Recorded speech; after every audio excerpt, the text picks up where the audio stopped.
More than 3,000 Louisiana National Guardsmen are still working to help people in flood-ravaged parts of the state. This is an image of Sergeant Chad McCann helping a child to a Black Hawk helicopter.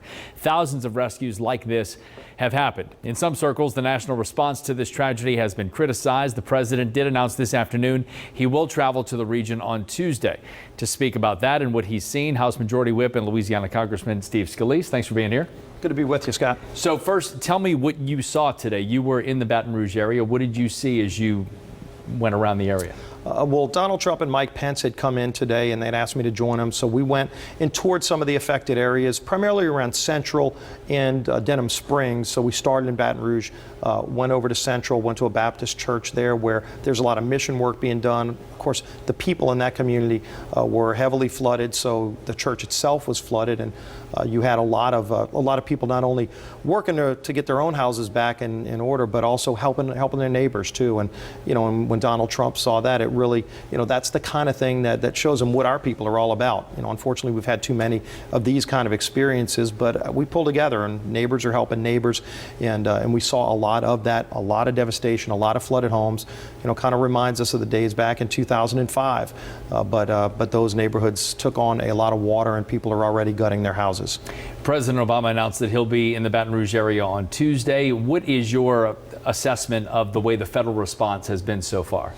We've been working with FEMA to make sure that they're getting the kind of response to people. We pushed to get the declaration, the emergency declaration made, because I do think it took a couple of days more than it should have, but it came.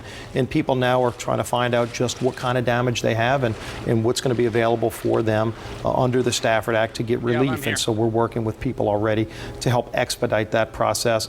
I've already talked to other leaders in Washington to make sure that the monies are there. We have a disaster relief fund. There's enough money in there to make sure that we're taking care of the damage, both for individuals, for businesses, and for local government that are dealing with these problems in their communities. And we've talked in the past couple of days about the state's budget crisis that's been well chronicled, and the federal government has assured Louisiana that there is enough money. FEMA has said we have enough money for the short term.